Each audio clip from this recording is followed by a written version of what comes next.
నమస్తే, నేను లక్ష్మీ రాపోళ్ళు. నేను ఈరోజు నా స్టైల్లో చేపల పులుసు చూపిస్తున్నా. మీరు చేసి మీకు నచ్చుతుందని నేను అనుకుంటున్నాను. దానికి కావాల్సిన వస్తువులు చూపిస్తాను. చేపలు, కొర్రమీరులు కిలోన్నర.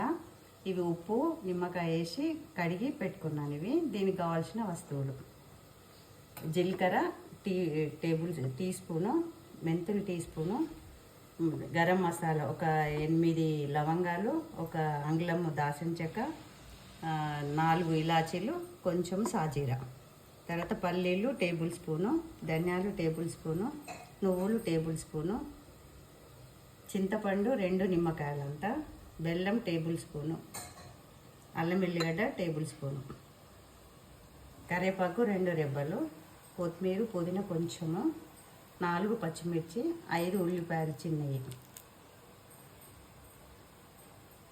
కారము 2 స్పూన్లు, తగినంత ఉప్పు, కొంచెం పసుపు.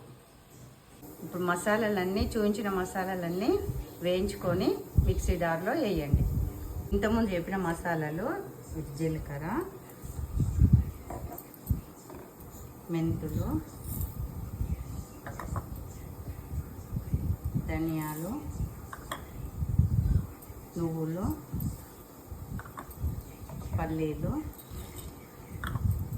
గరం మసాలా, ఉల్లిపాయలు ఇట్లా సన్నగా తరుక్కోండి, పచ్చిమిరపకాయలు తరుక్కోండి, ఇంతకుముందు చూపించినాయి, కొత్తిమీర, కరివేపాకు, పుదీనా. చేపల పులుసు చేసే విధానం అండి. చేపల పులుసు చేయాలంటే గిన్నె కొంచెం ఎల్పడ్డి పెట్టుకోవాలి. తర్వాత నూనె ఒక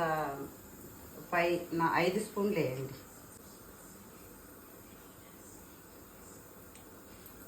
ఒక 5 స్పూన్లు పడతారు.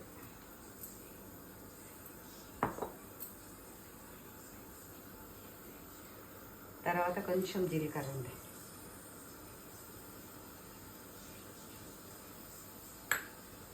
కొంచెం జీలకర్ర గోలినాక ఇప్పుడు ఉల్లిపాయలండి.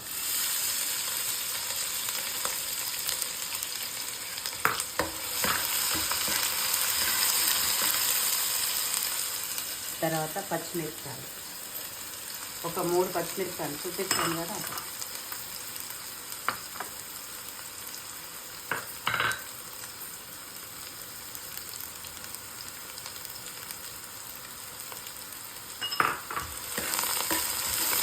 ఇది మంచిగా ఇట్లా వేగినాక దీంట్లో కొంచెం పసుపు పెట్టాలండి.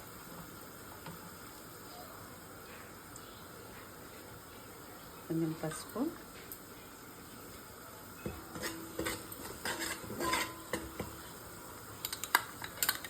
అల్లం వెల్లిగడ్డ పేస్ట్. ఇది కొంచెం గోలినాక, అల్లం వెల్లిగడ్డ గోలినాక కొంచెం పచ్చివాసన పోయేంత వరకు వేయించినాక దీంట్లో పులుసు పోయాలండి. ఇప్పుడు కారం వేయాలండి.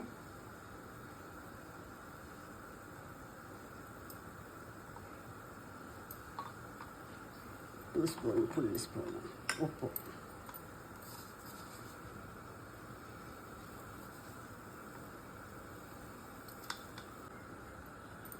ఇప్పుడు ఇంతకుముందు వేడి చేసుకొని మసాలా అంతా గ్రైండ్ చేసిన మసాలా.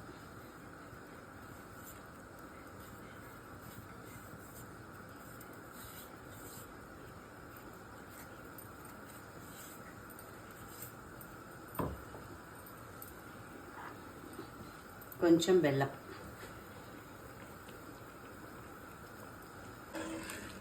ఈ చారు ఇట్లా మసలాలండి. అన్నీ వేసినాక ఇట్లా మసిలినాక అప్పుడు ఫిష్ వేయండి.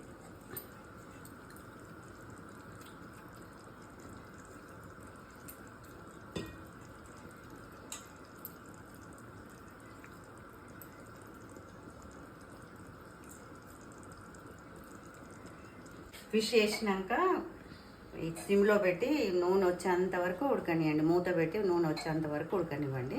ఆ తర్వాత దించేసేయండి. ఇదిగో ఇట్లా నూనె వచ్చేంత వరకు ఉంచండి. తర్వాత చేపల పులుసు రెడీ.